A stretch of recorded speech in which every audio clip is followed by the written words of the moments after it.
मेरा बच्चा हम किस चीज से भेजेंगे डिसाइड सरकार को तो नहीं करना चाहिए। तो बच्चा को जो स्कूल ड्रेस पहना के दूसरे ई रिक्शा पर भी बैठेगा, वो भी तो ई रिक्शा सीज कर देगा, तो क्या कर सकते हैं हम लोग? बच्चा कैसे पढ़ाएंगे ये बताइए। आखिर मेरा रोजगार छीन के ये कौन सा बच्चा की सुरक्षा कर रहे हैं?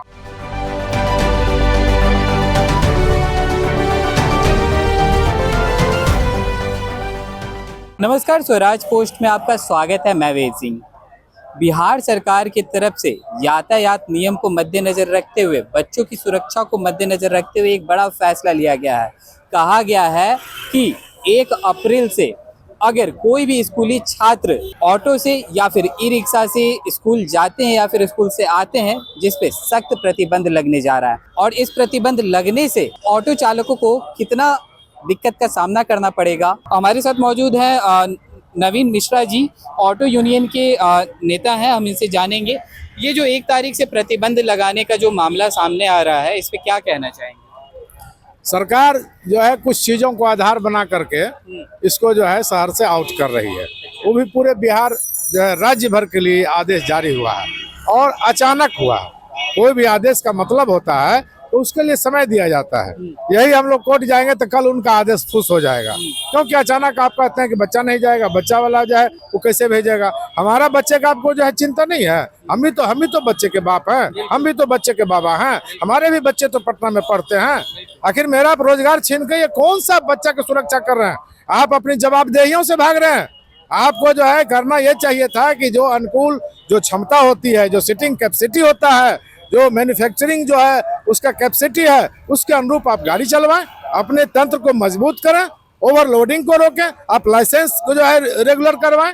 आपने फिटनेस दिया है प्राइवेट में, कोई दिक्कत नहीं है, लेकिन वो भी वहाँ अतिरिक्त जो है शुल्क लेने की जो है सूचना मिल रही है। ये तमाम तरह की दिक्कतें हैं। स्कूल के बच्चे नहीं जाएंगे तो आखिर सवाल ये कि मान लीजिए रोड पे जो है स्कूल है और बगल में बच्चा पढ़ता है, 5-10 रुपया दिया, अपना चला गया। बिना गार्जियन के भी बच्चे जाते हैं। अब तो यूनिफॉर्म में जब बच्चा दिखेगा तो कोई भी गाड़ी वाला उसको नहीं बिठाएगा, मेरा गाड़ी सीज हो जाएगा। और वो महिला बिलखती रहेगी कि मैं घर कैसे पहुंचूंगा। इसका जवाबदेही तो सरकार के पास है नहीं। ये सिर्फ और सिर्फ तुगलकी फरमान कर रहे हैं। और मैं बता देता हूं कि आने वाले विधानसभा चुनाव में ये ऑटो के साथ इस ढंग की बदसलूकी इनको बहुत महंगी पड़ेगी। अच्छा, लगातार अगर देखा जाए तो प्रदूषण हो या फिर कोई और भी मामला हो, जाम की समस्या ही क्यों ना हो, लगातार ऑटो को ही क्यों टारगेट किया जाता है? कारण है कि जो हमारी सड़कें हैं, उसके बगल में दुकान है, उसके बाद ग्राहक है, उसके बाद उसकी गाड़ी है, और उसके बाद मेरा टेम्पू है, चलते रहता है। कहीं कहीं लगाता है लोग में सब लगाए हुए तो हम भी लगा लिए। यदि आप सबको साफ रखेंगे तो हम भी साफ रखेंगे। सिर्फ हमको ही चोर, सारा एक्सपेरिमेंट हम पर हो। डीजल गाड़ी हटाना हो, पहले टेम्पू हटा दो। बस क्यों नहीं हटाए? आप सरकारी वाहन क्यों नहीं हटाए? क्या वो जो है फुलझड़ी उससे निकलता है, उससे पोल्यूशन नहीं होता है? ये सिर्फ और सिर्फ गरीब और मजलूमों को दबाने का एक नुस्खा है और ये कुछ नहीं है। हम लोग इसका प्रतिकार करेंगे। रोजगार छीनने की बात है। स्कूल ऑटो बंदी नहीं रहेगा, वो बिल्कुल चलेगा और सरकार उसको सीज करे। हम लोग धरना के माध्यम से ये जो है आगाज करेंगे। सड़कों पर कोई किसी प्रकार की कोई बात नहीं होगी। वैधानिक तरीके का जो भी उपाय होगा हम लोग करने के लिए तैयार हैं। और उसी सिलसिले में परसों जो है 2 फरवरी को गर्दनीबाग में संयुक्त रूप से ऑटो वाला, ई रिक्शा वाला, स्कूल वाला, बिना स्कूल वाला, वो सभी लोग आके अपनी मांगों से सरकार को अवगत कराएंगे।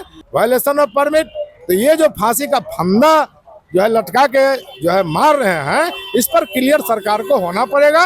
और ये लड़ाई अंतिम चरण में है, आर और पार। जी, क्या कहना चाहेंगे? ये जो नियम निकल रहा है कि 1 तारीख से जो भी बच्चे हैं उनको स्कूल अगर जाना है या फिर स्कूल से आना है तो ऑटो हो या फिर ई रिक्शा हो, उसका इस्तेमाल नहीं करेंगे, वर्जित हो गया है। कैसे देख रहे हैं? सर हम लोग क्या करेंगे ये बताइए।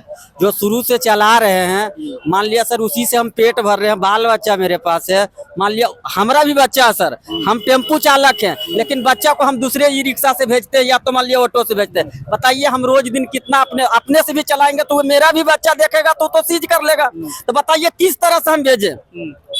मान लिया मेरा घर वाली भी लेके जाता सर 2 किलोमीटर 3 किलोमीटर पे, मान के चलिए मेरे पास बच्चा भी है, तो बच्चा को जो स्कूल ड्रेस पहना के दूसरे ई रिक्शा पर भी बैठेगा, वो भी तो ई रिक्शा सीज कर देगा, तो क्या कर सकते हैं हम लोग? बच्चा कैसे पढ़ाएंगे ये बताइए आप। तो क्या होना चाहिए? इसके लिए सर सरकार को ये सोचना चाहिए। और नियम सर देखिए, जैसे चालू था और जैसे चल रहा है वैसे चलने दे। हाँ ये है कि मान लिया सीट में सर, सीट बाई सीट, मान लिया 4 पैसेंजर का सीट है या 5 पैसेंजर का सीट है, बस 5 गो है तो 5 गो का नियम बना दे कि उससे ज्यादा होगा तो हम सीज कर लेंगे। और तो सर जैसे चल रहा हुए हिसाब से तो चलने देना चाहिए। अरे तो बताइए, ये सरकार को तो कम से कम ये सोचना चाहिए कि गरीब सर 2 लाख 3 लाख रुपया कर्ज लेके उसके बाद टेम्पू हम खरीदे सर, कि चलो कैसू करके बाल बच्चा को हम पढ़ाएं लिखाएं।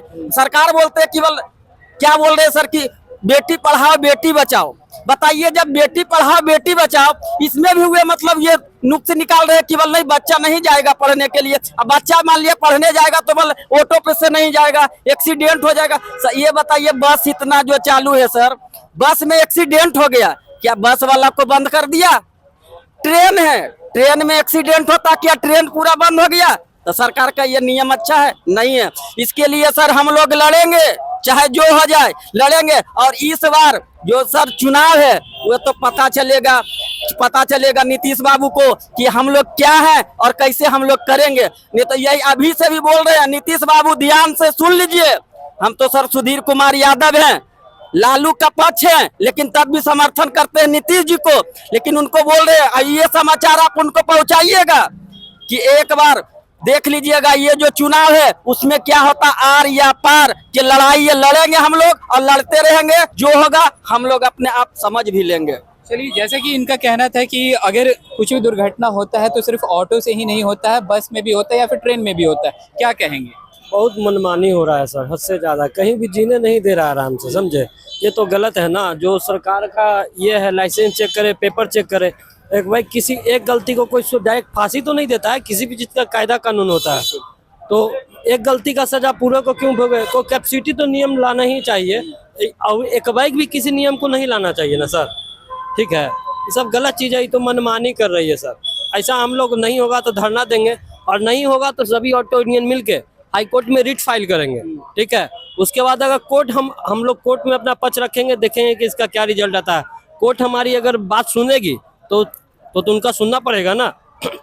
जब तक ये मामला कोर्ट में हम लोग सब मिलकर ऑटो यूनियन इस केस को दाखिल करेंगे, जब तक कोर्ट डिसीजन नहीं आ जाता है कि नहीं चलना है, जब तक हम लोग चलाएंगे सर। अगर प्रशासन को सीज करना है तो करे, यानी कोर्ट का फैसला ही अंतिम फैसला? हाँ, हम फैसला सिर्फ मानेंगे कोर्ट का। कोर्ट अगर डिसीजन हमको दे देगी कि नहीं कोर्ट का फैसला नहीं अथी नहीं किया जाएगा तो हम उसका फैसला मानना पड़ेगा। कोर्ट अगर सब कोर्ट पे हम छोड़ देते हैं। जी, क्या कहना चाहें, कितना दिक्कत का समस्या का आप लोग को सामना करना पड़ेगा? बहुत दिक्कत का समस्या है सर, बहुत ज़्यादा दिक्कत का समस्या। रूट बाई रूट कर रहे हैं। अब हमको घर जाना है, मान लिया अब रूट हमको मिल गया फुलवारी शरीफ के, हमरा जाना है राजेंद्र नगर घर पर, तो हम कैसे जा पाएंगे ये बतलाइए। हाँ, तो तुरंत कहेगा कि 10,000 5,000 पर फाइन दो तब जाना। अब उतना टेम्पू वाले के पास कहाँ से आएगा सर, कहाँ से देगा? बात तो आपका सही है कि इस पे पहले बैठकर डिस्कस करने की जरूरत थी। इस पे एक नियम, एक प्रोसेस होता, उसके बाद आप लोगों के पास पहुंचता, तो जो आप लोग भी समझ पाते हैं। क्या कहना चाहेंगे? सर जबरदस्ती ये सब चीज हो रहा है। आपका मेरा बच्चा हम किस चीज से भेजेंगे, डिसाइड सरकार को तो नहीं करना चाहिए, गार्जियन ने डिसाइड करेगा, माता पिता सेफ्टी के लिए, अपने सेफ्टी के लिए हम अपना गाड़ी से ले जाकर छोड़ेंगे। जबरदस्ती आप कहिएगा कि नहीं आप ई रिक्शा पर नहीं ला दीजिएगा, ऑटो पर, सब आप उतना नहीं ना है कि हम रिजर्व करके 4 व्हीलर में हम भेजेंगे। तो जबरदस्ती ना है कि आपको स्कूल भेजना है तो बंद गाड़ी भेजिए। अब मेरे पास आप अफोर्ड कर सकते हैं? सवाल नहीं है सर। अब कैसे कैसे करके आदमी माता पिता पैसा जमा करके पढ़ाता अच्छा है स्कूल में, अब उसके बाद 4 व्हीलर में भेजेगा तो कहाँ से होगा? सरकारी में पढ़ाई नहीं देता है ढंग का, ना प्राइवेट में भेजता है। लोग डेली कमाते हैं, खाते हैं, उसी में से बचा के बाल बच्चों को पढ़ाते हैं। अब उसके बाद आप कहिए कि नहीं रिक्शा में नहीं जाएगा, टेम्पो में नहीं जाएगा, तो वहाँ से हम कहाँ से करेंगे? तो लास्ट में क्या करेंगे? क्या होना चाहिए? ये गलत सर है, ये गलत है। कोई कहीं से नहीं कर पाएगा। अब कोई आदमी 10,000 का महीना कमा रहा है, कोई 12,000 कमा रहा है, तो बाले बच्चा के पढ़ाते तो खत्म हो जाएगा, कुछ कर ही नहीं पाएगा। अच्छा सर ये बताइए, मान लिया मेरे पास 4 बच्चा है सर, सरकार को सोचना चाहिए। 2 बच्चा है जिसे 2 लड़का है 2 लड़की है, मैं अपना भी जो मान लिया ऑटो से ले जाएंगे स्कूल पहुंचाने के लिए, वो मान लिया सीज कर लिया, बताइए जब अपना भी ऑटो से ले जाएंगे तो सीज ही करेगा या दूसरे से भी जाएगा तो सीज ही करेगा, तो फिर कैसे हम पहुंचाएंगे बच्चा को? मान लिया हम कैसे 2 किलोमीटर हम पढ़ाते हैं, 2 किलोमीटर दूर स्कूल है, तो पैदल आएगा बच्चा, पैदल जाएगा। जब अपना भी गाड़ी से ले जाएंगे तो वही काम होगा कि मतलब सीज करना। इसके लिए तो सरकार को सोचना है या तो नहीं सोचना। नियम तो ये सर गलत है, सरासरी गलत। चलिए, तो जैसा कि आप देख रहे थे यहाँ पे कुछ ऑटो यूनियन के लोग यहाँ पे मौजूद थे और खुद ऑटो चालक है। इनका साफ तौर पर कहना है कि ये जो सरकार की तरफ से जो 1 तारीख को प्रतिबंध लगाया जा रहा है कि अगर स्कूल जाना है किसी बच्चे को या फिर स्कूल से आना है, तो जिसमें ऑटो रिक्शा या फिर ई रिक्शा का जो इस्तेमाल है उस पर वर्जित का जो नियम जो हमारे सामने आ रहा है उस पर इन लोगों का एक कड़ा प्रतिक्रिया है। इन लोगों का कहना है कि सरासर ये जो नियम है सरासर गलत है, इसके ऊपर विचार करने की जरूरत है सरकार को। इसको लेकर के 2 तारीख को बड़ा धरना प्रदर्शन ये लोग की तरफ से करने जा रहे हैं पटना के गर्दनी बाग धरना स्थल पे। तो चलिए, और भी ऐसे तमाम खबरों का सिलसिला इसी प्रकार बना रहेगा। स्वराज पोस्ट पे अपनी प्रतिक्रिया को हमारे कमेंट बॉक्स में जरूर साझा करें। धन्यवाद।